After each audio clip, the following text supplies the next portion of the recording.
Hey, what's going on, comic compadres, and welcome back to the Hoodrat podcast, where I'm Hoodrat, your Hoodrat, and what we all Hoodrats. I want to welcome y'all back to one of the best shows on Monday night, man, where we kind of chop it up just about comics.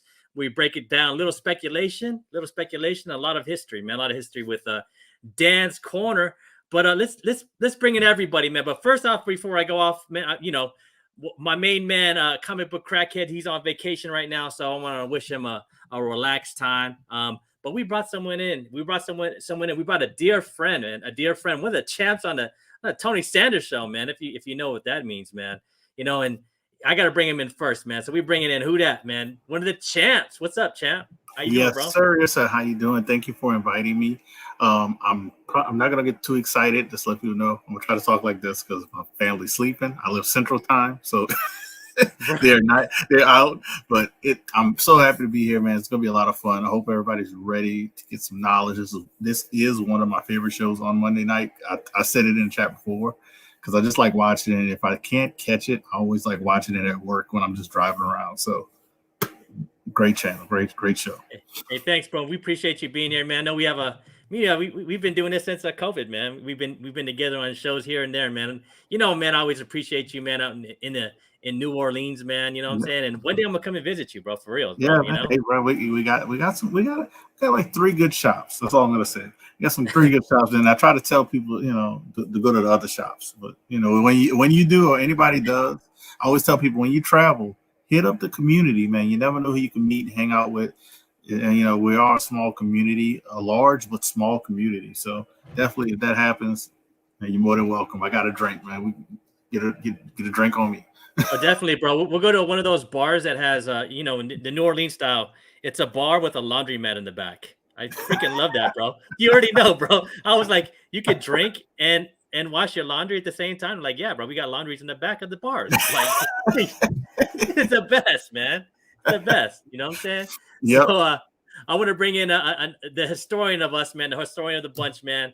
And you all know who that is, man. The world famous Dan's Corner, man, and the author of it. And that is Dan De La Torre. What's going on, Dan? Good to see you, my friend. And I'm impressed. You got a powerhouse like Hoodrat to come on the show. Very impressive, sir. Oh no, man! I'm impressed, man. I'm impressed. Who that wants to come on this ghetto show here, man? We go a long way. We go a long way from a $30 comic book that I talked about way before other people. We ain't gonna go there. We ain't gonna go there. But it's just a Tony Sander like heavyweight, champions right here, like ex-champions or champions, right? You guys are the. I've only won once. I think it's won like 7 times, maybe more than that. I don't think anybody's. Are you undefeated? Who that on Tony's show? No. Well, currently, I guess in the new year. I don't know. I don't know when I won the cover championship, but I haven't lost in about 2 months. So I see you. Man. I lose count. It's been a while. I hear people all quiet when you walk in, man. At Tony Center, they ain't talking that smack, man. Nobody wants to challenge me, man. I almost don't want to. I don't want to be champ anymore. It's no fun. All right, man, and the last of the bunch, man. Again, Jaw's not going to be on your comic book crackhead. He's on vacation. Hey, Jaw, have a nice vacation. But we're going to bring in the reader of the bunch, man. He reads everything, man. He'll read what's behind the front cover, and he'll read all the way to the editorials, man, and tell you who wrote what, man. And he'll figure it out. He'll be like, oh, yo, look, it's you don't remember that book from 1963 where Stan Lee wrote to himself on the editorial? This is the guy because he reads it all, man. And that's my boy Kirk, man. My shit. What's going on, bro? I try to read it all. What's going on, y'all? We're good, man. How you living out there, bro? How you living out in the O, man? Is it good? I mean, the weather has been weird. It rained this morning, and then it was hot as shit in the afternoon. So it was a weird morning. Yeah, man. It's been weird here too, bro. It's I can't complain. In San Diego. Yeah, can't complain, man. How's the weather at where you guys are at? Who that, man? How's it in New Orleans? It's actually been kind of weird as well. I have to say, for the last 3 weeks, every week we've been having like severe weather where tornadoes have been touching down. And I think if people hit me up, I want to say maybe 3 weeks ago, they had a bad tornado hit New Orleans and damaged a lot of houses, actually killed a person. Really? And I appreciate everybody sending the DMs. Luckily I don't live in the city. But yeah, like every week we've been dealing with major. He's like, we come from a hurricane and now we're dealing with a tornado. If anybody knows about Louisiana, if a tornado comes in Louisiana, well, let's just say southern Louisiana, we have nowhere to hide. We just wow. We can't have basements. We're below sea level. It's a stupid question, but have you seen one in person? I've never seen one. I hope to never see a tornado. I've seen them, you know. I'm but Cali born and raised. I'm spoiled. Yeah, but I don't know what's scarier, the tornado or the hurricane. Right. The closest tornado I ever seen was in a desert. They both You know, here in sound scary. California, when you seen the little ones in the desert, and that's as close as this is as close as I ever seen. I don't ever want to see a tornado, bro. I want to see a tornado. Let's say I've what's seen up to the videos chat, man. of ones You did see dropping video? down in Sacramento. Yeah. Oh yeah, I remember there was a one on a mountain, bro. I Yeah. can't remember. I've seen it, Yeah. but I had never been. Yeah, but I've never been anywhere near it.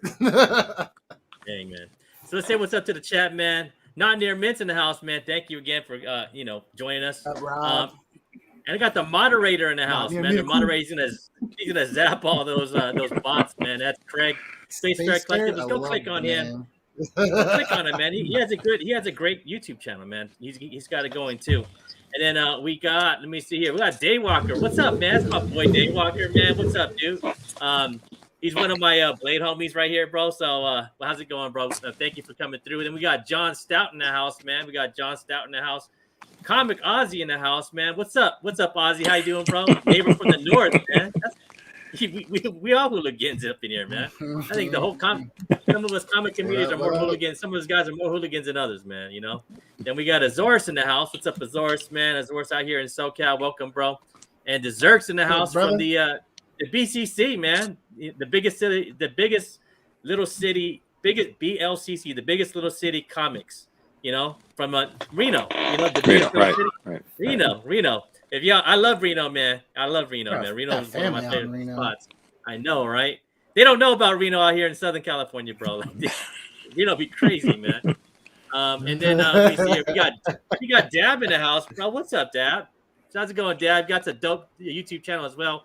Check him out, man. And we got some. Let's see what the weather is at John's. John says he had snow in Portland. Yeah. Portland, man. And Wow. dude, it's 100 degrees plus in SoCal. Yeah. And then it was last week. It was hot as hell over here, man. And then Azorus, man, he's over. He's from triple digits. He's out. Yeah, man. He says I've seen tornadoes in person. Yep, he's from Georgia, man. It's crazy. And then I see John in here in Pass Point, but they haven't showed up. Let me see here. Let's see how they're not showing up on mine, man. But I see them popping up here, man. John from Bronze and Modern God and Pass Point. That's Efren in the house. There he goes. Efren's in the house, man. How's it going, F? But he says I've been close to a tornado, man. I do not want to be close to a tornado, man. Go ahead. Ian, we're breaking new ground here. This is the first comic book weather channel. All right? No. This never been seen before.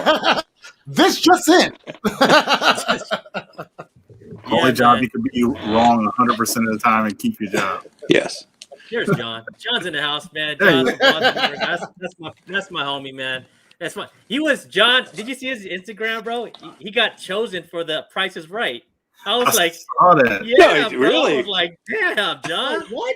Because you know the way it works at Price is Right, right? Like Random, before you go, because I've been there once. You been there ever? You ever been there? Price is Right. So you got to go and sell yourself with a group of people, like 10 people, you know, that are going to go in. You guys, my name is blah, blah, blah. I was like, John, tell me what you did so I could do the same thing next time I go, bro. Because I want to run down the aisle, bro. Behind me. I want to rep the rap packs, bro. I would just go up there, rap pack, hello, say what's up to my boy, Mancha. Guys in the toy comic book crackhead. Let's go.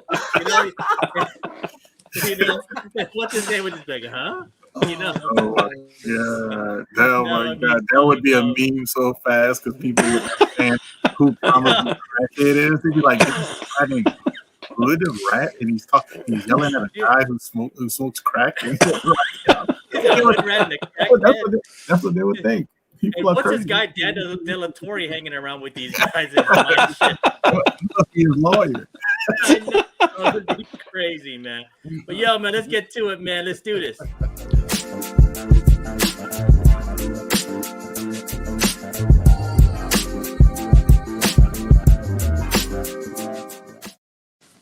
Hey, what's up, man? So this is our trending, not trending section. This is a section where we talk about books and that we think that are, kind of on the low that you can, actually get that are trendable books probably in the future.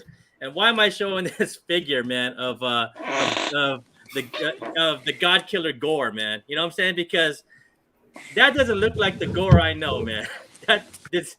Was I the only one disappointed that they didn't do Gore like they were supposed to with the stout, with the big like pit bull stout, man? It's like to me it was like you kind of lost me, guys. Like I don't want to see Batman, I don't want to see the Dark Knight's face, man, or or Death or the Clown, whatever you want to call it, man, with the the white paint. I wanted to see Gore with the tentacles, right?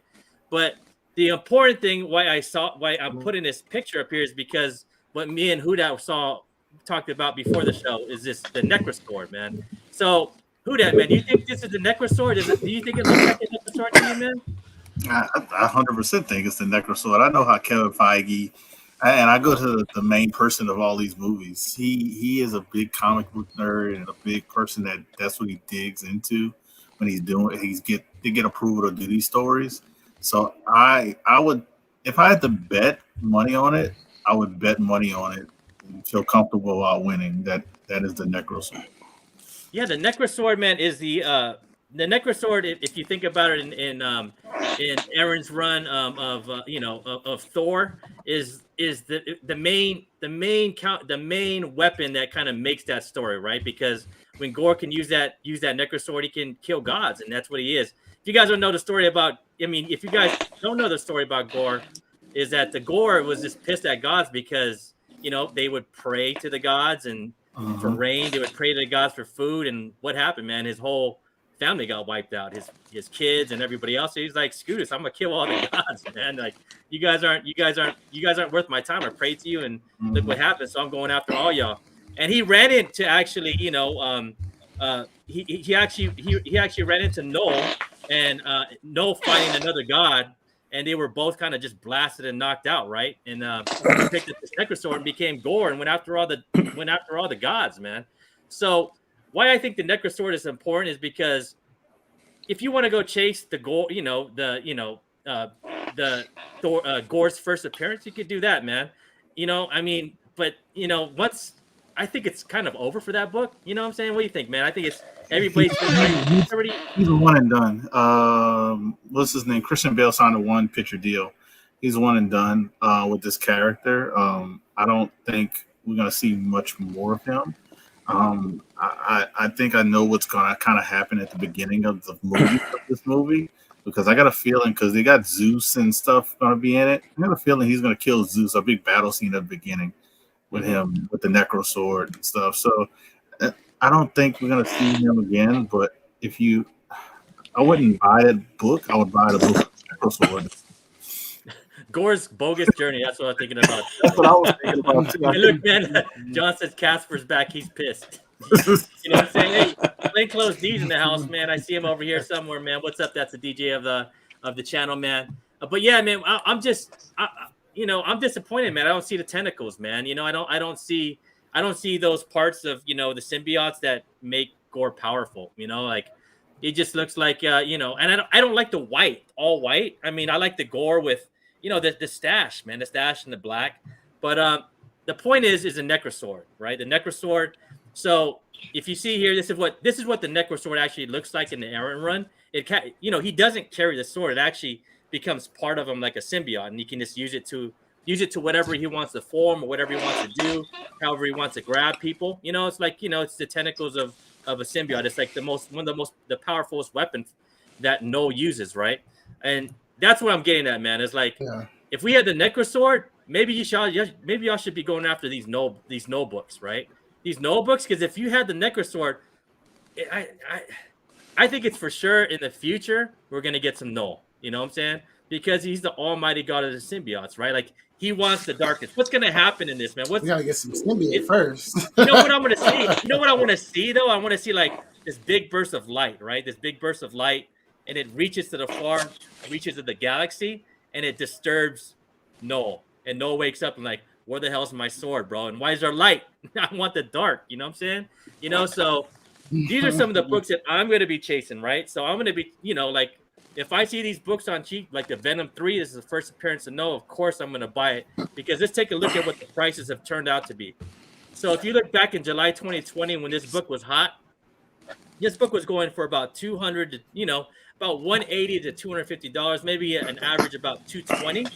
And look what the price is now. It's going for about 120, so that's almost like a 40% discount on a great book that you can actually, that actually is a great and long-term investment if we see what's happening with this Necrosword. Another book that you want to even check out is this book. This book really surprised me. This book surprised the hell out of me what the price is going for. And you guys got to know this is the third print of issue number 3, first appearance of Noel, first cover appearance of him over here on the. Is this his first cover appearance? Did everybody agree? Technically, it's not. We're gonna be. If you want to be technical, it's not his first cover appearance. That was an exclusive variant, but it's his first. That's not an exclusive variant. Yeah, man. So check this out, man. So here we go. We got this Venom. You guys check this price. Check what it was going at its peak. At its peak, this was like a $450 book. Like that's an average. Look, when it was peaking right here, it was going over $400 as a raw. As a raw $400 book. As a 9.8, what do you think it was going at? That was it over a G? I thought it was like $800. It was like double. It was like double. Yeah. Yeah. So let me see here. Check that. So right now it's 504 and the average is 204. But look at this. So it's dropped more than 60%. 60, I would say more than about 70%. You know what I'm saying? So it's down to $186. I would say 60%. So if you're looking for a steal of a book with legs that we have the Necrosword, maybe these two books might be books that you might want to be going after at the moment. And I want to see what the chat's saying about it as well, man. So let me check out the chat. Let me extend my thing over here. So yeah. You already know, man. You already know I was gonna go to that third print, man. Third print, that's the one I would be buying right now. I would leave I have a couple cover aids, but if I can find a third print at $150 or maybe a little bit less, I would definitely buy it at a con or at a show, man. You know what I'm saying? Marvel would need to do a story of Null. Definitely, man, definitely. But there's a lot happening. Marvel still has to get through Kang. But what if we get a glimpse of the light and someone getting disturbed? You know what I'm saying? At a dark planet, we all know the story of that they had to create all the symbiotes had to create this planet that was just symbiotes to imprison them in there, right? So who never knows, man? Secret Wars Battle World enters Null. That could happen. That's going to bring Silver Surfer Black, man. But I really think this is a great book to try keep an eye out. Keep an eye out. $186, maybe a little bit less. Man, I would try. Like I said, I'm trying to look for this book about $150 or less. Maybe you might see it on Instagram. Maybe you might be able to do it for a best offer. But definitely with that Necrosword coming out, man, no could be on the horizon, man. No could be on the horizon. But that's me, man. And I'm gonna move on to Hoodrat. What you got, Hoodrat? Well, I got a book that I've been purchasing. Every time I see this book raw, I got on. Well, I used to have 4 copies. Now I have 3. But anytime this book comes along, Iron Man 54, first appearance of the Moon Dragon. She asthmatic evil, but Moon Dragon is the daughter of Drax, and people. And I always tell people I put my money around. I have a copy. I got a 9.4. There you go. And I got a 6.09. I bought this 9.4. It's like probably 2020. That's why he's a 7-time champ. And I got a 6.0 recently. It's just something when I say I do get it because I have another one actually coming in the mail. But if you follow James Gunn and Guardians 3, he said this is the last rendition of this team. The guy who plays Drax, Batista, does not want to be Drax anymore. And James Gunn is very fond of Moondragon, the character. So if you listen to, that's always something. You listen to these directors, these creatives, and like Kevin Feige, you can lead you to certain books that you might not have thought about and might not think of purchasing. And I've been noticing this book here, anytime on an IG claim sale, it gets snatched up immediately. So something is going on, and people are paying attention to this book. And they're still priced really good for mid-grade to upper mid-grade copies. You can get them for like $100 to $150 depending on condition. And like I bought that 9.4 two and a half years ago. I paid $500 for it. Now it's like triple that. Wow. It with no news, triple that with no news. Right. So that's why I thought this was trending, not trending, because I think it's a good book that's trending, but it's not really trending out there for the masses. And Hoodrat is a great character. I mean, I think that she will be part of the new team. Now, who else could be part of the new team? I don't know. The story has been rewritten 3 times already. I've heard with Guardians 3. So, oh yeah, and it has a good picture frame cover too as well. And you got a character who's in Submariner. That's a great, great cover as well for that. So that's just the book. My thoughts on that book, the future of Marvel, the MCU. A lot of they're doing a lot of things with female characters, minority characters, and I think with the loss of the Batista as Drax, you can slide in Moondragon, and you can slide in a few other characters that have ties to the Guardians of the Galaxy. Mm-hmm. And that's the best Throwdown Thursday cover ever, bro. I love that cover. It's the best. It's such a dope Throwdown Thursday cover, man. It's double. It's like double the spec, bro. It's like you can just put that every Thursday picture frame cover. Yeah, it's such a dope cover, dude. You know what I'm saying? But let's check what the trends going on this one, man. What the prices you see. So like we talked about before, like some of these are low grades, the $60 to $70 ones. That's probably a low grade here. So I'd say it was probably a mix between 204 would probably be a mid grade, and we got a couple of high grades here for $350, man. So I would say like a $350 for about a decent grade raw. You know what I'm saying out there, man. And I would stay away from eBay to get those, and I would stick to IG because I know I paid $120 for this 6.0. It ended up being the 6.0, but I ended up paying $120 for this raw. So you can get good deals out there on other websites besides eBay. Just gotta follow a lot of trends. A lot of people like bronze and modern guys, they sell a lot of stuff. So it's a good little pickups, man. Yeah, you guys go check out John's auctions. The bronze and modern guys, they really give good prices, man. I'm always watching. So or we might see Sentry because Void is part of the No Boom. And then you look, man, get them keys, man. Yeah. But great pick, man. Great pick. I agree with you, man. I love this book as well. You know what I'm saying? I have one myself, and you got me want to think about sending it to CGC because it's a pretty decent copy, man. About a 7.0 anything 7.0 or higher is very because of that black cover.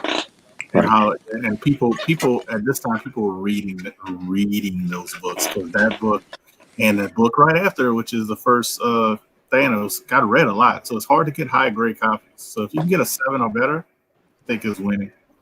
Yeah, man. I bet John has one, bro, and he's gonna throw up, bro, on his next. Yeah, he will, bro. Like, go check him out, man. Like, it's a great book to pick up. It's a trendy, not trendy book that no one's kind of looking at, but has high potential, man. And then then we go with the. I keep 3 copies, so I'm gonna tell you right now, I don't have one for sale anymore. I only have 3 now. I have 4. Now I have 3, so I don't. So. Man, I think for sure, bro. I'm gonna send mine. You got me wanting to send mine on the next run to CGC, man. So John said he does have some, bro. He said he had a few. John already has a few, bro. You know what I'm saying? And another cover like this, I love this Subby versus Thor. Yeah, that's a good one too. All right, man. Next up is Kirk, man, with the Avengers, right? Yes, this is Avengers number 23. I've been seeing this book a lot. There's the first appearance of Ravonna. She's like this queen, this princess that in the 31st century that like Kane is smitten by, but she's just like, I don't give I care about you. So it's like it's not a big key, but I've been seeing the prices of this book come up and down like crazy. I was lucky enough to get my copy for like super cheap back in the day. But it's just one of those great Avengers stories that I think a lot of people should read. Like I love it. Like, I think Captain America ends up leaving the Avengers and becoming a boxer in this story. Yeah, I think it's just definitely one of those stories that if you're an Avenger fan, you gotta pick it up. And with the prices of it going up now, it's definitely one of those Avenger books I think everybody should have in their collection. Yeah, I have a copy. It's it's definitely a great one. Oh. Yeah, you got a decent copy, man. Yeah, You're saying you got a better copy than me, bro. My copy. No, it's another one that I don't have. Oh, that's my first Grim Reaper, and it wasn't rats; it was a bunny rat that my niece had. But we don't talk about and plus that. Plus I mean, look at Zor's. Plus, it's a Kang. It's a Kang cover, and Zor's already knows, man. We got a kind of under Kang gang, man. Yeah, if you're trying to spec on anything that's Kang, like this is definitely a great book to pick up and have. Kang, anything dealing with Kang, I think that book is a great book. I have to say that's a good one to pick up because dealing with Kang, the guy signed 5 movies. He's only done one thing for a TV show. So what are the 4 projects? I always tell people, what are the 4 projects do we expect with this character? That's a book that's going to be trending very soon once we get that season 2. But look at that gorgeous cover and the larger than life Kang, just shadowing over everyone else and how menacing he is. That is what I would say Kang is today. Probably the most menacing character in all of Marvel Comics. Yes, I agree. And the way they presented Kang, on the last Loki show, I think we're gonna see a totally different Kang, man. You know what I'm saying? Yeah. And hopefully, like if you guys didn't watch Dan's Comic Corner, man, his theory on Ramatut, you guys gotta go watch that one too, man. So we might be seeing Kang a lot sooner than we think. You know what I'm saying? So but let's check what the prices are going on for this, man. So you can see it here for Raw Comics 154, 875 for 9.0. But let's just see what's going on with the trend on it. So yeah, 192, 200. So it's about look at these, man. It kind of popped lately, man. But these are 5.5s and 7.5. Wow. Yeah, 7.5 is not bad for That's a good price. That's a good price. Someone got lucky, bro. But for Raw, you could buy it for about $100. You know what I'm saying? So look at this. It's someone got really lucky on that set because the 5.5 got 192, and he got it for like $8 more for a 7.5, bro. Someone got lucky, man. Yeah. You know what? Somebody's mad because they had a bid at 201. They had a bid at 201, and somebody went 201.38, and I know they're. Snipers at the ready. Snipers, man. All right, man. Let's do our freezer picks.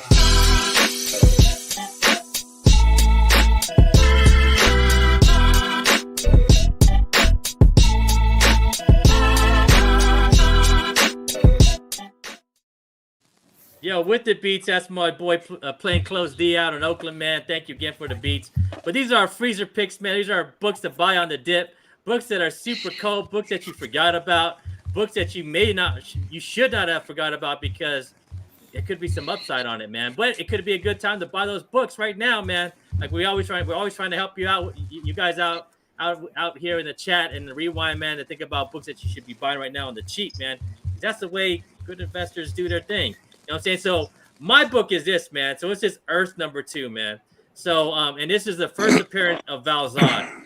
So back in October, I think it was even earlier back. I think it was March of 2021. We got news that Michael B. Jordan had bought the exclusive rights, man, to bring Val Zod to the big screen. Wow. And then I saw this right here, Michael B. Jordan. It's actually not going to be on the big screen.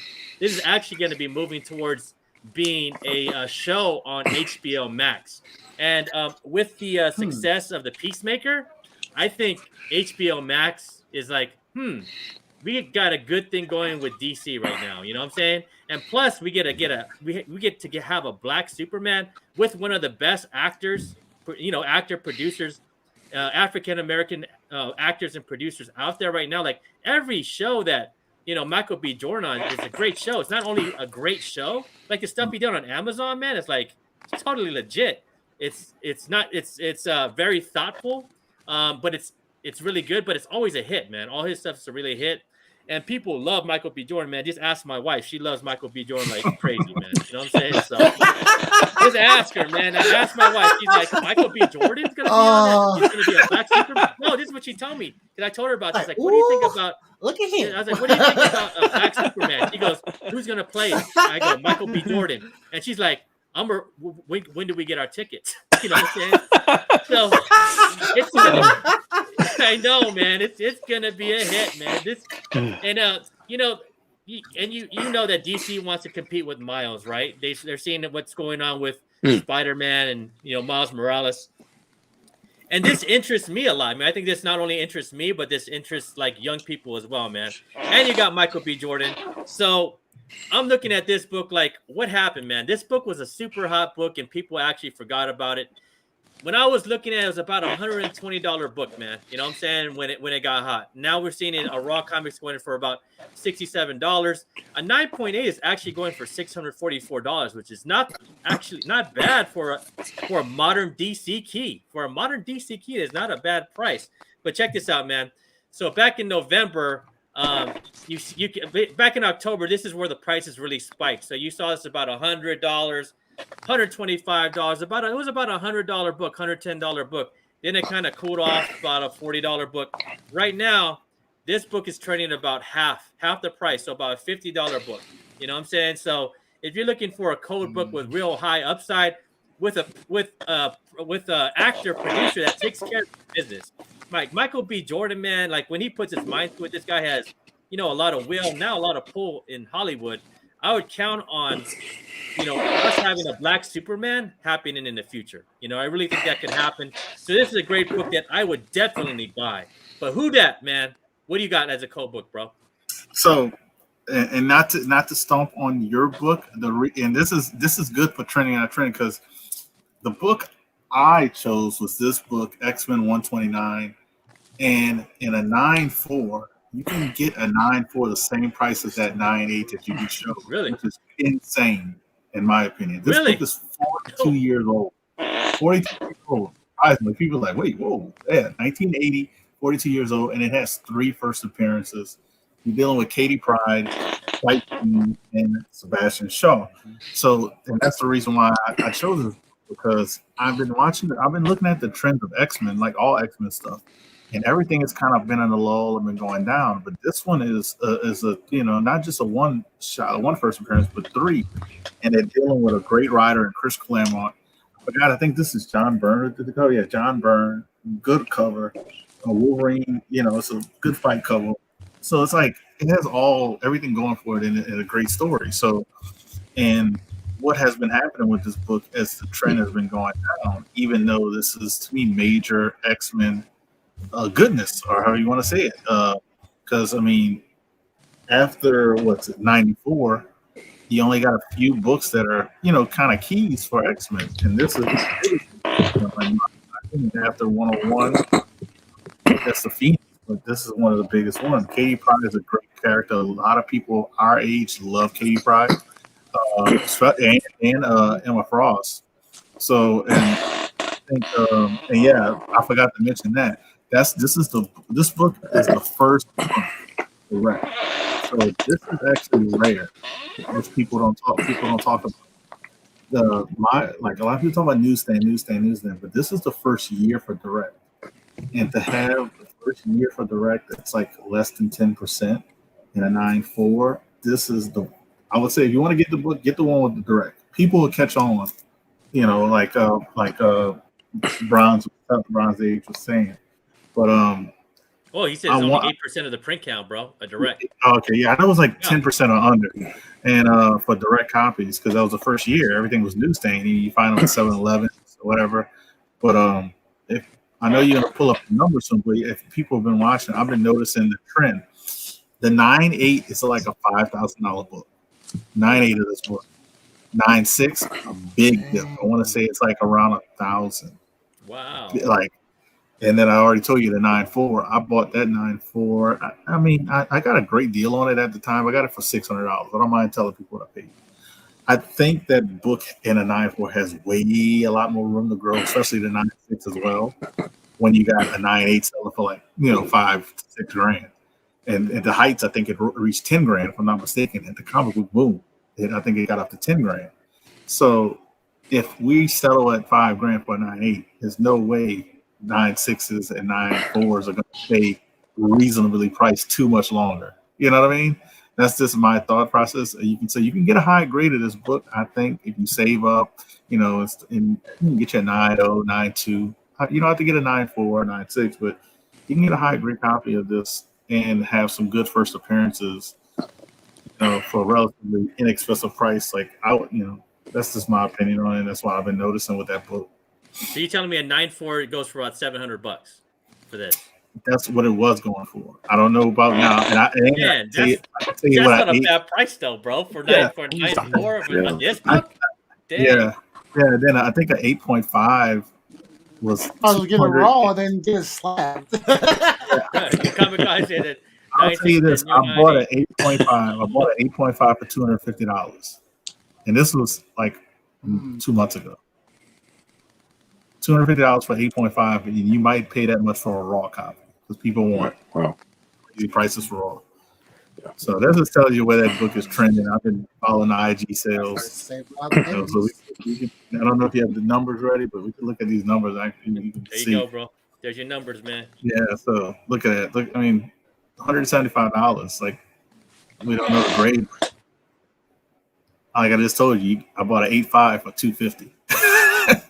so that $175 raw copy doesn't look better than an 8.5. To me, I wouldn't have paid for it.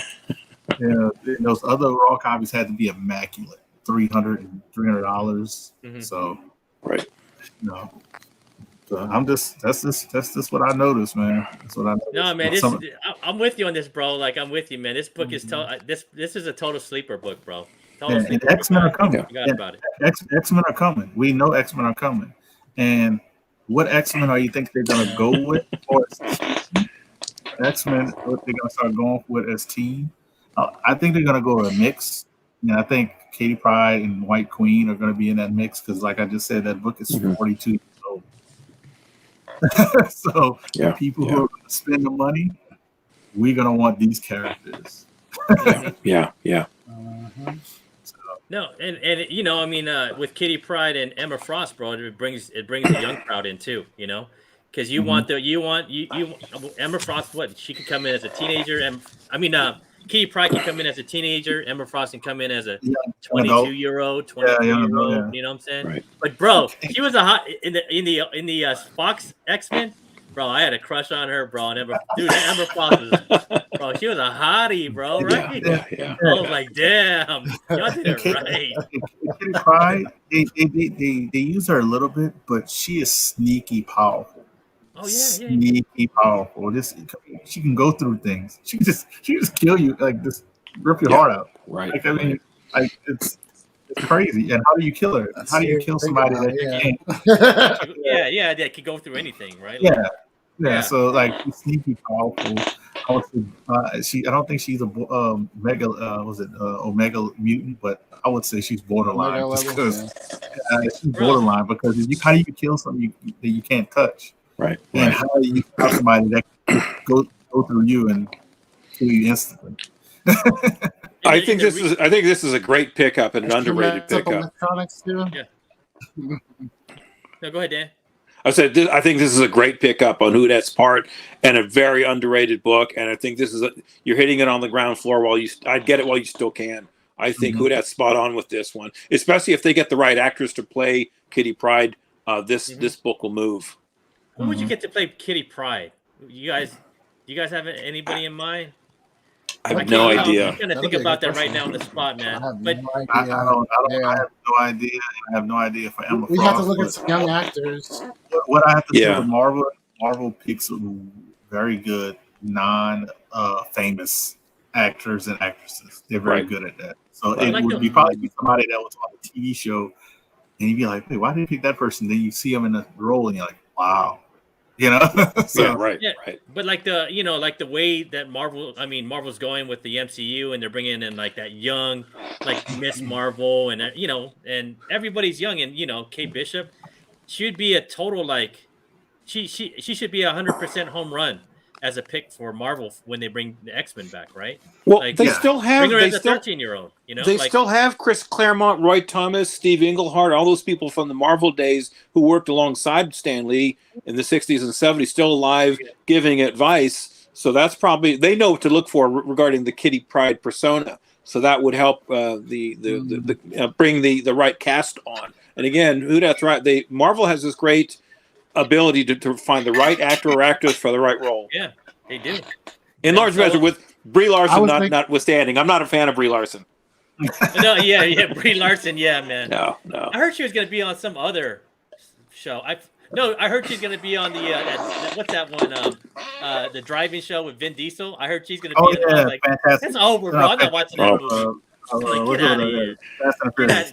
Get out of here. She's already peddling cars in commercials, so she should stay in the commercial realm. So I know, bro. She's gonna ruin that, man. So, Katie Pryde is as Arya Stark. I agree. Actress.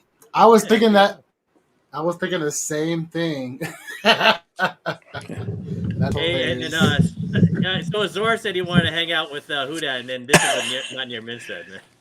It would be broke. I'd be broke. A lot of things I've heard before the comic boom, and a lot of things I get later because I sell stuff to get stuff I really want. So you wouldn't be broke, but you might not be able to get everything if you're looking to get everything. It goes Ozzy Mason 133 is undervalued. Yep. Well, Rob, we got everything.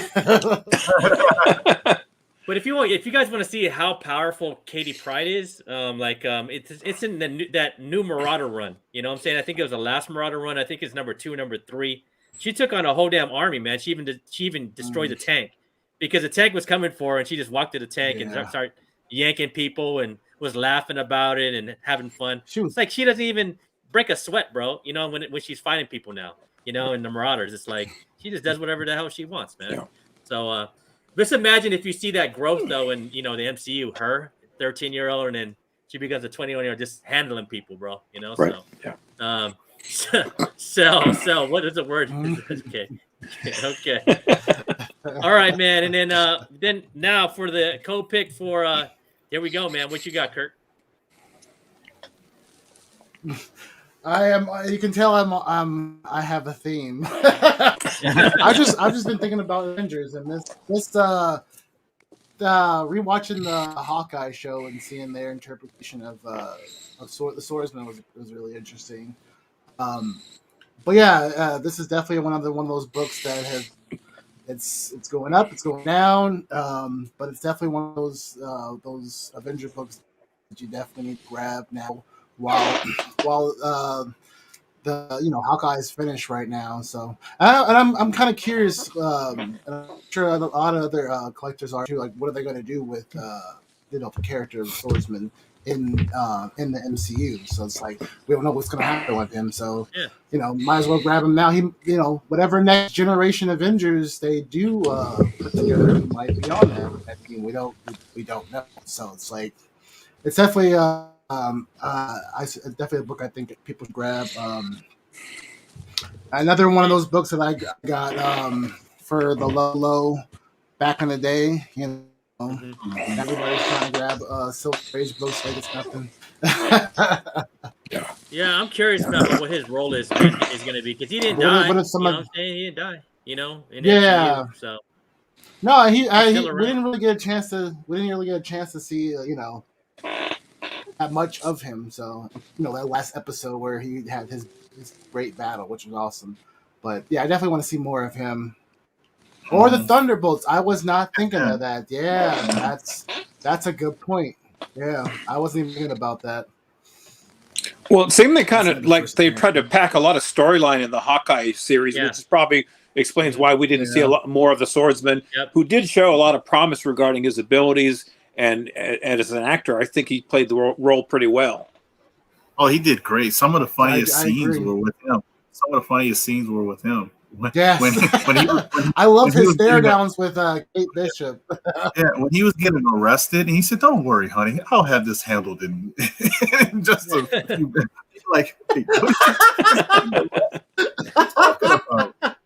You got caught embezzling. Like, what are you talking? Yeah, but his honest scenes were actually good. Yeah, a lot of his scenes were like very good, and I wish I would have seen more of him. And like the sprinkling of seeds in that show. I agree. Yeah, yes, that's a good way to put it. You sprinkled a lot of seeds in that show for like. But there's a season 2 of stuff. a guy coming out, so. Yeah, but you got the Echo show, which he could appear in, and I did this for the Echo show because I think that's called for Daredevil show. So and he could pop it in there, so it's a lot of different other shows he can still pop up, And John says, don't forget the Strucker twins version of Swordsman was in the T-Bolts. There you go, man. Yeah, so I mean, you're right. Yeah. So who knows, man? Who knows what they're gonna do with the Swordsman, man? He was kind of like the fall guy, the kind of Dumbo guy. I really thought there was more, man. I really thought there was more. I wish they would have like tried to connect, Clint with him. Because like he's the one who trained Clint. I know, exactly. When he was in the circus, so yeah, man. I was like waiting for that, man. But I always thought they would recognize each other, but then they didn't. I'm like, oh, they're not playing like the comics with these two. You know what I'm saying? Yeah, and the Silver Age comics, they had a deep history, and they didn't touch on it. Yeah. I mean, I don't know, man. He was a bad guy. Yeah, I mean, they were the same age too. So when I saw them, they looked about the same age. Like they're not doing. There's so much rich history there, right, Dan? Like I was like, you guys could have made such like a real deep, rich story with these. He's probably going to train Kate to be a better swords person than him. I think that could be a trend that they might try. But I'm very curious to see what they do with him. Very curious. Let's check out the prices, guys. The prices for these. So this is in April. So this is like the most recent. So we got a 6.5 going from 192. Which isn't bad for a Silver Age book, man. You know what I'm saying? That's not bad. That's some not of the bad. raw copies. Yeah. You see the raw copies? Well, let's see what it was on its height. So on its height, there you go, man. In December, when Hawkeye was happening, so it was about there was some going for $300 for $200. Low grades were going for about $40. Who got the one for $2.91? Was it half? No. They got $3.99, bro. $3.99, bro. What? It's the cover. The December 15th price. It says $2.91. Sometimes I see these, right? Sometimes I'll see these, and I'll go back in eBay and look if that happened, and it happened, man. Someone picked it up for like $3.99. I was like, damn, someone got lucky, dude. Like. That's those ones people be waiting for some deals. They list it wrong, and then they type it incorrectly, and then people say, "Oh, I know what that is." Bye. I know, right? Yeah, it's a trip, man. It's like some people just get lucky, man, and I meant $300. My dog ate $3.99. All right, guys, let's get over to our next segment over here, man. This is my favorite, bro. This is my favorite. Come on, now, to the now. All right, man. So these are books that we saw on top 10s in the last 2 weeks. So there's an every other week show that we are not buying personally, and we are recommending for you not to buy them either, man. So I'm gonna put this out here first, man. That I really like this artist. You know what I'm saying? I like this artist a lot, and Azores knows, man, that I really like this Japanese artist, and he done some great work. He did Afro Samurai, and he done this Werewolf by Night. But I am not buying this Takashi Okazaki cover 1 in 50 for $150. It came out 150 2 weeks last week. No way. It came out last week. I don't know what y'all are thinking buying this damn book for $150. And it was not for I've $150. seen it. So someone posted on eBay, posted on Instagram just a recently two of these recently bought for $150, man, Bought. on eBay. It just came out last week, so it's a 1 in 50. Wow. Is that how Dude, much? This book is sold for $150, like in the last couple of days, man, from 2 sales. How much did it? How much was it? Was it cover price? Like it was $3.99 when it came out. No, it's a 1 in 50, so it should be like a $50 book, right? It should be a $50 book. It's a 1 in 50, man. It's like look, even I mean, come on, the OGs like the OGs are even saying, man, like, see, I like Okazaki, man. I know, man. The lowest I saw was $50 a while back. It is a 1 in 50, but I don't know why you would buy this book that came out last week for $150. We're showing you books that you could buy right now in the dip that actually have legs that are not going to be worth $60 in 3 weeks. So I try and stay away from these unless I can buy this for $50 and I'm the one for $150. I'm down with that. But I end up buying this for $150. You know what I'm saying? And I'm just saying.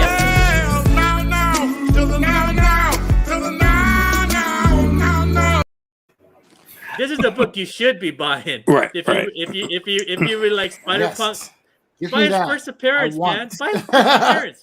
Look at his first appearance is going for about $50.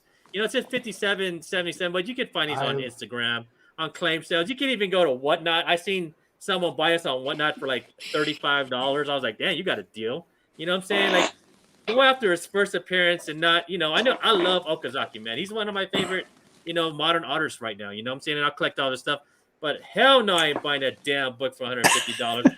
I am buying this one right here for $50. His first appearance. And I'm saying? That's what I'm buying.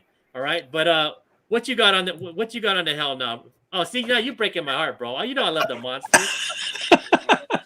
Don't break my heart. The only reason I thought of this book for this part of the show is because of a lot of apps and top 10s have been putting this book, pumping up the price I know. for no reason. That's why I wanted to put this up there. But another reason is because this is the first appearance of the Legion, the Legion of Monsters, but it's not one of, when you think of those books like that have a first appearance of a group that do very well long term, they have first appearances in there, like Young Avengers. That's all of their first appearances as well. You have X-Men 1, Giant Size X-Men. Those are a lot of first appearances. So that's another reason why I thought of this book as well, with the people pumping it up. Only character here is confirmed on here is Morbius, and Disney/Marvel doesn't even own the rights for Morbius. But that's the only reason I would say hell no, I don't buy it right now, because they're inflating the price. And this is, and I would say bought this book I would say 10 years ago, and I thought it was a cool book. Like I said, monsters, man, cool book. The team up monsters. At that time, I was like, I'm not gonna be able to get these first appearances of these guys. It's expensive, it's more expensive now, and back then it was still. I was like, so I picked it up for like $20. You know what I mean? Yeah. So, and it probably been like a 7 or 8.0 copy. I'm gonna find out whenever it comes back from CGC, but because I just had it and I enjoy it. But I've never had this book. Has anyone read the story? Is it any good? It's not even about them teaming up. It's about never read it. Ghost Rider. I think Ghost Rider's protecting an alien from them. Really? Yeah. Okay. I remember correctly. It's like Ghost Rider. Yeah, they're trying to attack an alien. If I'm not, and somebody in chat can correct me if I'm wrong, but they're trying to attack an alien. And Ghost Rider's protecting the alien. Bro. So that's what I think the story's about. So if they technically don't team, they're not really teaming up. If you think about the story, So, but it's a good. I mean, it's one of those nice yellow covers too. Look at it that way. It's a nice yellow cover. It's a beautiful cover, man. It is. Yeah. For now, it's a good book if you're trying to go in the realm if you want to that because you can't like. I know I'm not going to get Ghost Rider right now. Morbius, I might get later because hey, since that movie's doing so bad, I might be able to get it. And, I know, right? but I mean, the Man Thing. The Man Thing's first appearance was in the magazine, right? So right. That actually is affordable too. So, Werewolf by Night character is actually not that bad. The only one that's like really expensive is Ghost Rider, and that's all about speculation and no idea. People hoping, that we get something with that realm. But that's why I'm like, don't buy this not right now. Do not touch this book right now. I saw it on the top 10 list again this past week for no reason. So like, not right now. Like, I would say definitely not right now. Did they actually team up later on, or is this their one shot as them together? They team up later on, but like the story is the story is like really weird. Like I flipped through it before I sent it off again. I mean, I sent it off to grade it, and it was just like, this is not really the thing I was thinking about, Yeah. But yeah, they team up later. I think they got a whole Legion of Monsters. I think they had a series. Like, I've never seen it. I might be wrong, but I thought they had something in the 2000s, but I could be wrong. But I mean, I think Midnight Suns is the one that might pop up before Legion of Monsters. Yep. Right. I'll be going after that book, bro. Yeah. Right. So that's why I would say stay away from it. Wait for the trend to go down, and then if you really like it, get it. It is a great book. It is a great cover. It's a funny story, but yeah. Besides all that, it's still a good book, but not right now. Not hell no right now. Maybe later on. All right, hell no. Come on, now, to the now, to the now. All right, man. And what do you got, Kirk? Is your hell no, bro? My hell no is this Batman Detective Comics. Is it 821? 871, I believe. I saw this on this, actually, ironically enough, on the same list where I got the other book from last time from. I'm just not a fan of the. I know. I just wasn't a fan of this cover, especially for a second print. When usually second prints they try to outshine the first cover. And I don't know.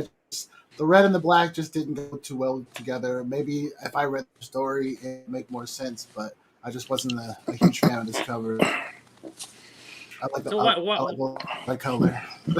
Why is that list? I know that list. And it's going for list. Yeah, $40 book, bro. Like it's like first print. Yeah. Yeah, first print's like $3.99, bro. Like, I mean, what's going on with this book? Why is that list? I know that list. Why are they pumping this book? I have no idea, man. Like, so I have no idea. But I mean, second and third, like just second, third prints are popular now, So maybe that's why this book is on the list, because for some reason people want this one. Maybe the print run is a lot lower than the first print. I have no idea. All I know is it's not about census, appealing cover. Census data, maybe about being a. I mean, it's like I'm with you. I don't dig the red. I don't like the red. Either. I don't like it, man. People and like you said, why are they pumping up this book? Somebody said in the chat, maybe they're trying to sell. Yeah, come on. Okay. Anybody in the chat know? We're trying to figure out why they're pumping this. Is it's like if it's not a key and it's a rare book, it doesn't make sense to me because I don't want it I mean, like give me a key over a rare book anytime. So I don't know, man. But so you calling hell no? You calling hell no on this, bro? Hells to no.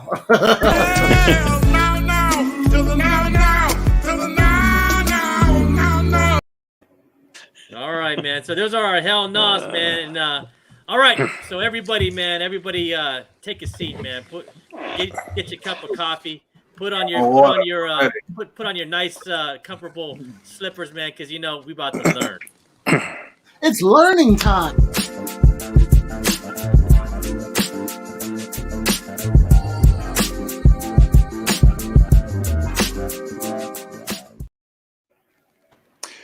Welcome to Comic Book Corner. I'm Dan Torre. Before we begin the segment, a huge shout out to a good friend of mine, Phil Cowan. Phil Cowan was a legendary broadcaster in the Sacramento area, over 40 years of radio and television. He just retired. And I mention him for two reasons. One, at the last week of his show, he did, excuse me, Bob. He did profile our show very much, and I really appreciate it, and brought a number of new subscribers to the show. Phil, enjoy your retirement, and we probably will have Phil on at some point because be awesome. he's just now getting into the comic book world. So, Phil, congratulations and thank you again. Excuse me, just one second. Okay. Dan will be back in 1 second. Yeah, here we go. There we go. All right. Sorry about that. So, Phil, thank you again. Welcome to the new listeners, by the way. We've had a number of subscribers thanks to Phil Cowan. So we will have him in the show in short order. I want to follow up on a breaking news story that we did last week. And yes, there are breaking news stories in comic books. You want to do, if you see something like any newscaster or broadcaster or journalist, you want to be the first to be out there. I had reported on a suspicion as a longtime comic collector, the ongoing Moon Knight series, which is quite good, by the way. The suspicion is this. At the end of Moon Knight's 6-issue series, this person will appear, Rama Tut. And Rama Tut is a variation of Kang the Conqueror, played brilliantly by Jonathan Major at the last episode of the Loki show. The theory goes like this. Rama Tut is an Egyptian character, and Moon Knight's power is Egyptian in origin. And here's my perspective, not just the pieces fit together regarding the storyline, but think about Disney and Marvel Comics, and the MCU, they are companies, and they want as many sales as possible. If the theory is correct, Rama Tut shows up as a variation of Kang on May 4th, which is a Wednesday, the final show of the Moon Knight series. 2 days later, the Doctor Strange movie debuts. Now, they're projecting, let's say, 400,000 or 400 million people seeing, or who knows, whatever the number is. They'll increase that by at least 20%, because remember what we did after the end of episode 6 of Loki? We were talking about Kang. It was all Kang all the time. And that's a joke, by the way. But we talked about it all the time because it was such a wild, absolutely incredible storyline that went in several different directions. We could be talking about Rama Tut in the same way, leading into the Doctor Strange movie, which is based a lot on what happened in episode 6 of the Loki show. So that if you missed the breaking news story, check out the Dan's Comic Book Corner, issued about a week ago. Moving on, I want to profile another upcoming movie, The Armor Wars, which is due out, I think, in 2023, if not early 2024. And there are some books that you should probably get hold of now, because as these fine gentlemen were profiling books now, the timing is you want to get these things before people start talking about some of these comics. So I've put together a little list of comics you might want to look at and a profile as to why. Let's start with the first one here. Iron Man 120. Played by, this is the first appearance of Justin Hammer, played here by Sam Rockwell. I profile Sam Rockwell for this reason. Justin Hammer from the comic books was a very, very strong, hard-nosed character. The Sam Rockwell character is a little too comedic for me, and I don't think he takes the role very seriously. No offense to the actor, he might be able to change his direction, and I think he should if he's going to be profiled in this movie. Now, Marvel is seemingly very loyal with all of their actors and actresses. They may keep Sam Rockwell, but I hope they step up. He steps up his game, because again, the Justin Hammer character is a more aggressive character, not what we've seen in the Iron Man movies of late. Now, this would be the first one here because, again, Justin Hammer was a rival of Stark Industries. This book is still very reasonable in its raw state. In these graded copies, they're a little more expensive. Next one up here is Iron Man 200. We could have put Iron Man 170, but I've been pushing that book for the longest time. That was the first appearance of James Rhodes as he took on the Iron Man armor. And I still say that James Rhodes is the more logical choice to take on the Iron Man role. He knows the armor. He knows Stark. He knows Stark technology. Riri Williams, if they follow through with that, is a much younger character, completely inexperienced, but it's the decision of the MCU suits. They may do both. That would be my logical choice, but Iron Man 170 is another comic to keep an eye on. But with Iron Man 200, this is one of those books that I'm surprised didn't go anywhere after the first Iron Man in 2008, because this is Iron Man versus Ironmonger. Now, this was Obadiah Stane donning that armor for the first time, and he, like in the movie, is killed at the end of this episode. Now, I bring this issue up for this reason. Stane was, like Justin Hammer, a very smart man, very aggressive, and he had full control of Stark Enterprises. If the Armor Wars takes off, who knows what Stane did with that technology? I don't think he sat on it and did nothing with it. That could be a whole variety of possibilities that the MCU could use to unlock whatever Stane happened to do while he had control of Stark Enterprises. And I believe that would start here in Iron Man 200. Now, the Armor Wars, I believe, starts in Iron Man 225, and it was a long-lasting series all the way until, I think, 235, and it spilled over to a few other series. These are all very, very reasonable in their raw state. Even in the slab copies, they're still reasonable. Armor Wars, I think, is going to be a very, very serious movie. Sort of like with the upcoming Doctor Strange movie, it's going to lead into several different directions. But now is the time to get your hands on these issues, because, again, this could lead into several different areas. But if you really want to get your hands on some really nice issues here, let's go to some Silver Age goodness. Starting with the old Strange Tales. This is Strange Tales 46 and 59. Pardon me, 69. This is the first appearance of Crimson Dynamo and the Titanium Man. Now, these are great old reads back in the day when Iron Man was the Golden Avenger. As you can see, I'm still wearing the golden armor in issue 46. And this is one of those you can't go wrong. If these two characters don't show up in the upcoming movie, at least you have great Silver Age keys.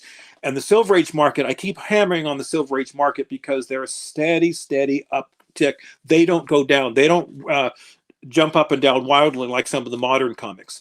And these, I looked for the raw copy sales just recently on eBay.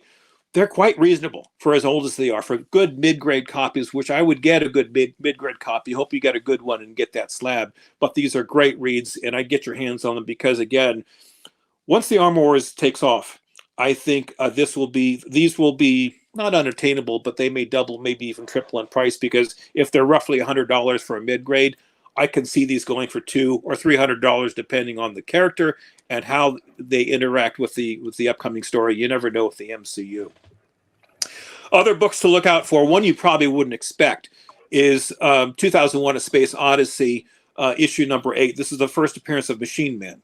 Machine Man was a Jack Kirby story. And I've said this before, if I was working for the MCU, I'd look through all the Jack Kirby stories when he worked, before he went to DC, obviously, when he worked with Stan Lee, but he did a lot of stuff on his own. And this is a very underrated character. The Machine Man, he had a number of incarnations, but it starts right here. This is a great book, a great read. There are a few issues afterwards that I would also get your hands on, but it starts here. You can get a good, decent copy for maybe $100, $150 or so if you look hard enough. The one thing, because of the yellow copy, this is very, very challenging to get a 9.8. I have a 9.6 of this, and I've never seen a 9.8, but I'm assuming that would be very, very expensive. But even though he was not technically part of Stark Enterprises regarding the Armor Wars and technology, you never know with the MCU. They may bring him in just because he is an interesting character, and he was a Jack Kirby creation. And Jack Kirby, like Stan Lee, knew what he was doing. The book to the right is one of my all-time favorites. That is X-Men 31. That is the first appearance of the Cobalt Man. Along with Jack Kirby, you should also look at Roy Thomas stories. Roy Thomas, who was the first editor-in-chief named and picked by hand by Stan Lee when he went to Los Angeles to promote Marvel Comics. Roy Thomas was very much along the lines of Stan Lee regarding his writing, understood the Stan Lee, Jack Kirby, Marvel bullpen method. And when he created this character, he did it in true Marvel style. Stan Lee, who had this, the rumor goes that he had a tough time remembering certain names, so he would use this a character with the same letter of the first and last name, Reed Richards, Sue Storm, Peter Parker, that sort of things. This is Ralph Roberts. Roberts sees that the Stark technology, comes up with his own Iron Man type book. And this was a one-shot, though. It didn't really go anywhere, sadly, because the X-Men series didn't go anywhere. And as I brought up in the last episode, was revived by Chris Claremont. But this is also a reasonably priced book. You can't go wrong by having this. It was a fantastic read. The problem with this particular character was, as I mentioned before with James Rhodes, when he first donned on the armor of Iron Man in issue 170, he had issues with not radiation, but the suit was designed for Tony Stark's brainwaves. Ralph Roberts didn't anticipate the cobalt radiation, which affected his mind, and sort of he went crazy and tried to destroy the X-Men. Probably not a good thing. But this is a one-shot here that he was only his only Silver Age appearance. But Roy Thomas loved this story just like I did, and he tried to revive him back in these two issues. Incredible Hulk 173 and 174. This is I consider the last of the Silver Age. Again, I'm one of those few people that is pushing the 20-cent era was the end of the Silver Age, and it began in the 25-cent era. Now, the 173 is his first modern appearance in this era, and he bulks up, changes himself physically. He is in X-Men 131. He's simply a knockoff of Iron Man.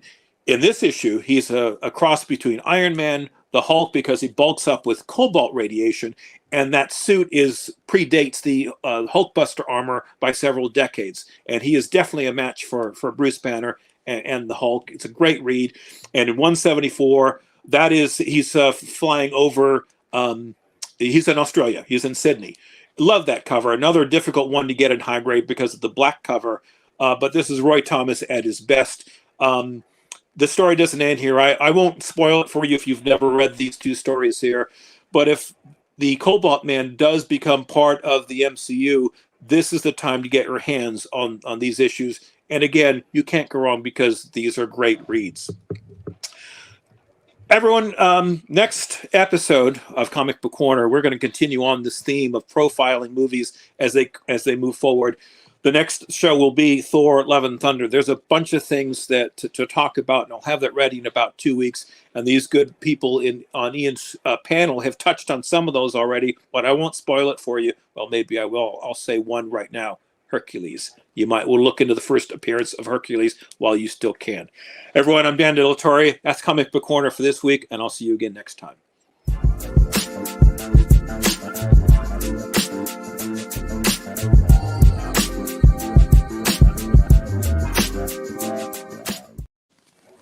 All right, that's Dan's Corner, man. That's Dan's Corner. Dan doing it again. And I think John from Bronze Model of God just jumped up and down when you mentioned Hercules. I think he's having a party over there, man, because I think we're all kind of on to Hercules right now, right? Hercules. But I love Hercules, dude. Why wouldn't they? Right? What's his name? Gladiator's supposed to play him, right? Is that what I didn't know they named a character for Hercules yet. That's kind of what I heard, a rumor, but I don't know, man. I'm just guessing. I mean, again, we'll touch on this in the next episode, but if they bring a Jason Momoa type character to play him, that's I mean, think about the Aquaman character. Everyone used to make fun of the Aquaman character until Jason Momoa showed up. No one makes fun of that character anymore. Women swooned over this character, and I think the movie was horrible. By the way, I thought it was too cartoonish. But if Momoa wasn't there, he made the entire movie. If they get someone like that to play Hercules, that Journey to Mystery Annual 1 will absolutely skyrocket. Like Michael B. Jordan, man. Women there you go. No matter how bad it is. No matter how bad it is. But let's hit this, man.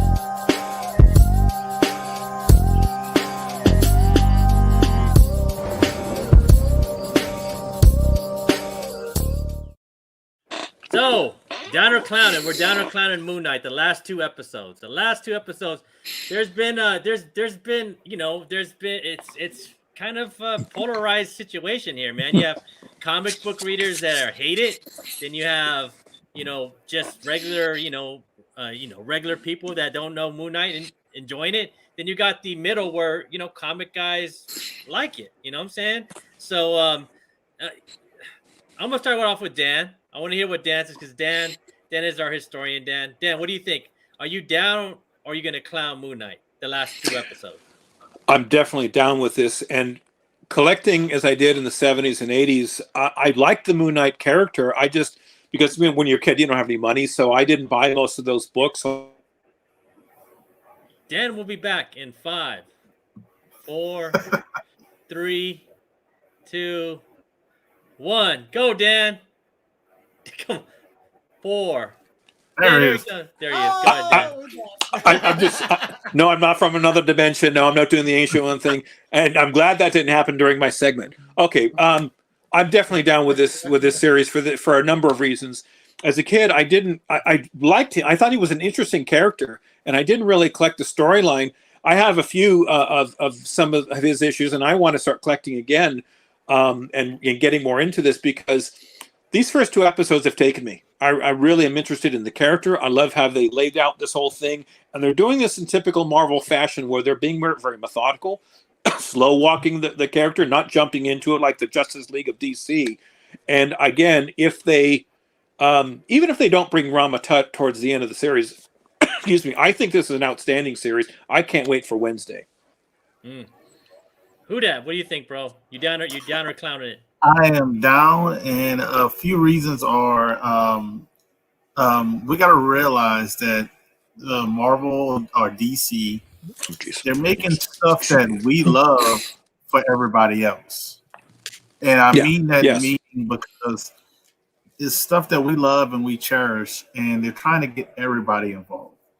And another thing we have to realize with this show is that he's the character who to start off with. I forgot the Steve character.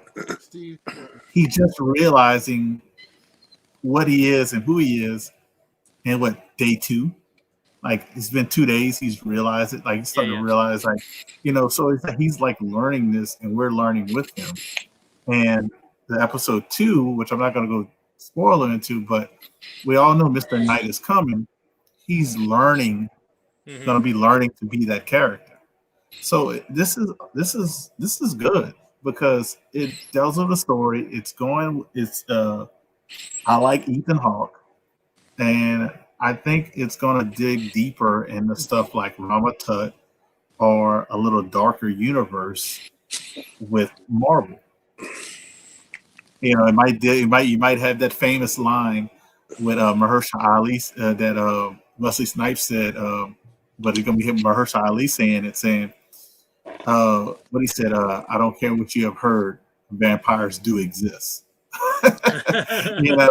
Because this is, you got to think like all of a sudden all this stuff just started existing. It's probably been existing, but underground.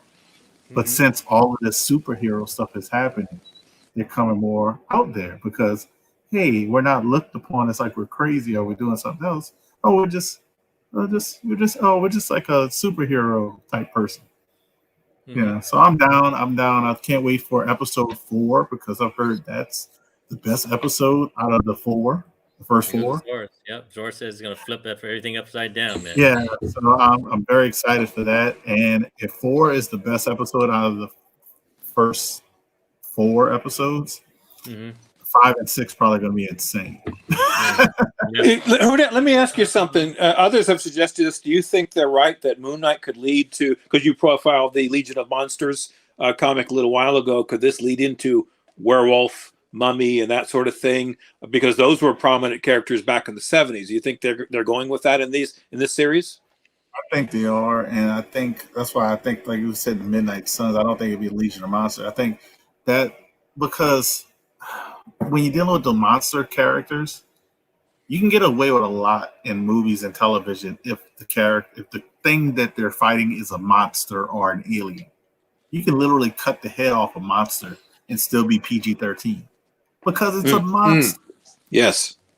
So you can't do that with humans. So they can get away with a lot. Even the vampire aspect, they could get away with a lot. They can have him fighting vampires, but they don't have blood splatter. It's a different type of stuff. Right.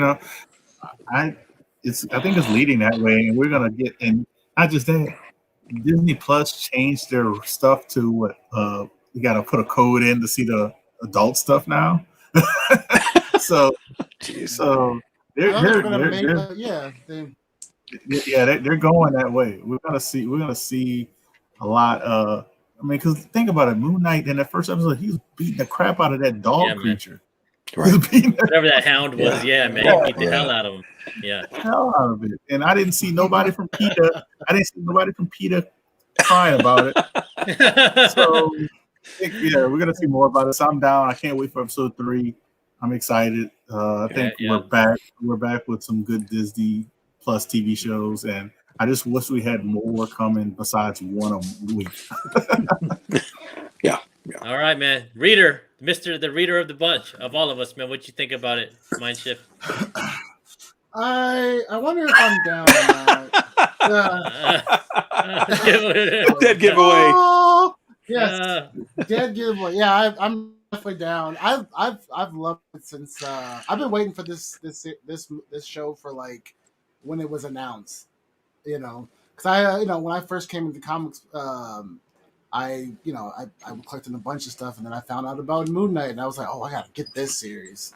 You know, because I was reading a lot of like West Coast Avengers, and some of the series I was reading, he was in there. So, Right. Yeah, I love what they're doing. I love how they're telling the story and how they're showing the different personalities. I think it's super creative. So I didn't even hear about the whole episode 4. So I'm super hyped for that now. I have to stay up to midnight for that one, bro. I might have to stay up to midnight. I do anyway. I know. Yeah, man. I'm with all you guys too, man. I'm really down for this. I like that it's made for grown-ups, because we know Miss Marvel was made for kids, you know, and we knew that Hawkeye was made for kids, you know, like you know, that we're getting our slumber here, and it's a very thoughtful approach towards Moon Knight, because if you ever read the comics, it's super bizarre, man. It's bizarre. It's hard to stay with, you know, like because you know he's running in with his different personalities. The Ellis run was like one of the better runs that I enjoyed, because I could actually follow it, you know, like follow through the first read, and you know when we have Mr. Knight. Yeah. But you know, if you read the '80s stuff, it's a hard read, man. It's a hard read, and for them to put, you know, everything together from the Ellis run, from the Ellis run, and you know, and trying to mix it in with what happened in the '80s run, and you know, and all the monsters that happen in this, and you know, the multiple personalities that Mark Spector has. I think they're doing pretty awesome, and they're keeping it bizarre. You know, like they're not straight edging it; they're keeping it really bizarre, and they're making you think. You know, they're making you think, and they're not giving you everything. You know, like they're giving you little pieces here, and the Easter eggs, the Doctor Doom Easter eggs, you know what I'm saying? Like, I love that, man. When I seen it, dude, I was like, yo, yeah, are we, is he here? Where is he? Is he in that? Yeah. Atlantis restaurant. Right. Is he? It's up there. You know what? Are they? What you was talking about? You know what else they deal with? And I forgot to say this, is that they're dealing with a sensitive subject to a lot of people, which is mental illness. Yep. And that's a big thing they're doing, I have to say. And they're and Marvel has Marvel is famous for doing that. I mean, they touch on the personal flaws of people, whether it's alcoholism with Tony Stark, or even wife abuse with the Ant-Man Penry Pym. That's a tough subject. And so they're not afraid to talk about, you know, difficult issues, because that's what society has to deal with anyway. And they do it in their own special Marvel way. So Hoodrat's got another brilliant point. No, they're doing great about it. I mean, you know, I thought I would be pissed off when I saw the mysticism, you know, the mysticism of the suit. We all know that doesn't happen in the book, man. You know, like, but I'm with it, because it makes sense where Marvel wants to go, you know, with the story. If we want to bring vampires, if we want to bring monsters, we have to have mysticism. You know what I'm saying? So I think they're moving in the right direction. And it looks like, you know, everybody in the chat is saying it too. And we got, what's up, man? We got King in the house. What's up, King? But everybody's saying it's down. And I mean, what if in 4 we have Blade, the Black Knight, and Bloodstone show up? You know what I'm saying? Like, we know the Black Knight is coming with Blade, right? I mean, we all heard the voice, man. You know, Ozzy's onto it, man. But I'm with you guys, man. I think Disney's hitting it out of the park, bro. My son, a young kid, man, you know, he's a 4-year-old, and I don't want his teachers hearing it, because he loves monsters and all that stuff, but he loves Moon Knight. I put up, you know, a couple of my comics in his room. I mean, it's touching, you know, the younger generation as well, man. Like, it's just a cool character. And if you guys didn't see my story, I even put up a cosplayer of Moon Knight, a kid that was at Disneyland the other day. Yeah. Right. He caught the attention of a lot of the actors, right? Like a lot of the famous actors. Yeah. I was like, Wow. damn, like it's touching younger kids too, and that's what we want, man. You know, that's the only way we're gonna keep comics alive is if we touch a younger generation. Because, man, let's just say, man, we're all old people here, bro. Like, we ain't gonna be around, you know, that much longer, man. It's like the 4-year-old kids, the 6, 10-year-old, 13-year-old kids are what's gonna be the future of comics, man. I think they're really touching on it well and giving everybody like a, you know, giving everybody what they want, plus, you know, making us think a little bit in the bizarre, you know, and that's what I kind of enjoy about the Moon Knight, man. You know what I'm saying? But yeah, man. So we have 4 for Moon Knight, and I think you guys are gonna make me stay up till midnight tonight, man. You know what I'm saying? And go out to like 3. I gotta wake up early in the morning. You know what I'm saying? But hey, Hoodrat, man, I want to thank you for coming through, man. I want to thank you. Yeah, bro, you're all Hoodrat, man. You're always welcome, bro. You're always welcome. You know, man. Whenever you need a wingman, a guy from the south that has a different thought process on some things, I'm more than welcome. Because I'm more than welcome to join. Because I love doing this, talking these type of things. Because you get everybody's perspective in different ways and what they're thinking about. And I really like that. And people don't have to go out and get certain things.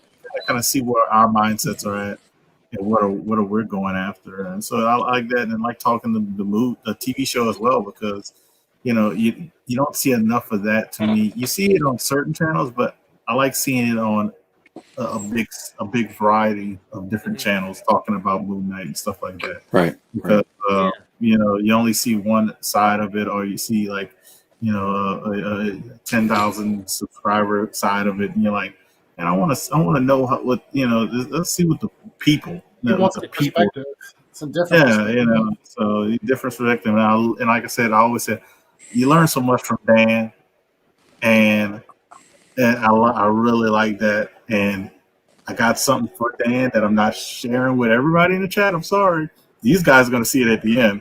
Something to add with almost. But I do appreciate it. Whenever you have a spot, I'm all But I love doing this, man. That's all I can say. I can't stop smiling about it. I'm always having fun doing this type of stuff. Oh, bro, and they can find you on YouTube and on Instagram. So there you go, man. Who that, bro?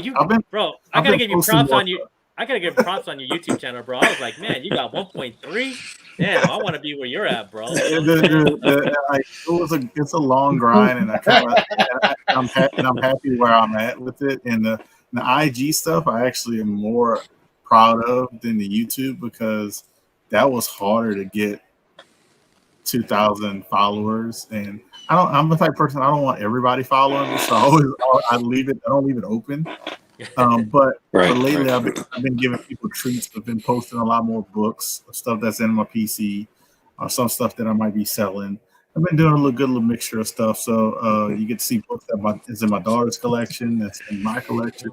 So the last thing I posted, as you can see, is Daredevil that actually I bought for her. And if it would have got a 9.8, she'd have been mad at me. But Mama needs a new car. I'd have to sell it. Yeah, my kids are with you, man. It came back at 9.6. I was like, you're lucky. And Daywalker, my boy Daywalker, he asked this, man. He said to go to Vampire Cafe in New Orleans. Do you know? I have not been to Vampire Cafe. One thing I can tell you about New Orleans area, I've lived outside of New Orleans my whole life, unless I went to when I went to college. But you can't go to every food place and every bar. It is damn near impossible, because they have so many spots, and once you find a good spot, you want to go back to it. So it's very hard to go to. But I've been to a bar that's like I think it's it was called Carousel Bar, actually, Carousel Bar, and me and my wife got to go back to there. So it's like you got a lot of good little sneaky spots that you won't find anywhere else, and you can walk around with your drinks in your hand. That's amazing. I love New Orleans, bro. I love New Orleans, man. And then here you go, man. Not near said a 13-year-old kid on my watching list Moon Knight to today will go. be bidding against you on books in less than 5 years. Bro. And then King goes, Hoodrat, the master salesman, bro. You know? Yeah. That's why we want to hang out with Hoodrat. We want to get that. We want to learn. You know what I'm saying? I always tell I'm not gonna keep dwelling too much, but since King brought it up, I always tell people it's all about what you feel and what you want, and you know, I know not near men. I know he doesn't sell anything. He just wants to keep everything. But I look at it as like, all right, my next book I want to get is a Hulk 1. Now, if I had to sell one of my reread books to get that Hulk 1, would I do it? Damn right I would do it. Yeah. Hulk 1. So that's all my mindset. It's like certain books that I would have to break the bank for. Now, you know, that's why I try to get doubles and triples of things. So things I really like. I dare you, if you ever get a Hulk 1, bro, you just post it for 7 straight days. I got a Hulk 1. First issue Friday, first appearance, whatever. Avengers, Marvel Monday. You know what I'm saying? Just bro, you just kill the internet, bro. You just destroy it. Oh my god! Instagram will be smoking, bro. It'll just be smoking. Facebook, I'm not gonna lie. What did Hoodrat do to Instagram? I ain't gonna lie. That is my goal for the next. Hopefully for this year, but I don't know. You know, you get that Hulk 1. Even the doc won't face you on the Tony Sanders show. I know, bro. You just bust out the Hulk 1 all the time, bro. Like, bam, bam, bam, over. Oh my god. All right, man. And then Dan, man, they can find you over on Instagram, my friend. Yeah, Instagram. I'm on this show every other week, and the Tony Sanders show with this gentleman here who's always teaching me a lesson. It's yes, he is. Don't cry innocent. No, come on, man. You're too smart on that show. But no, I love doing the show, and I can't thank Hoodrat for coming on the show and dropping his knowledge. He's such a treat to have on here. And Ian and Kirk, thank you guys. You guys are the best to allow me out this time. I love talking about comics. I have a deep love and passion for it. Oh, I love that we have this every other week because we all come. I love learning. Man, you know what I'm saying? Yeah. It's always the best thing. Kirk, man, they can find you where, man.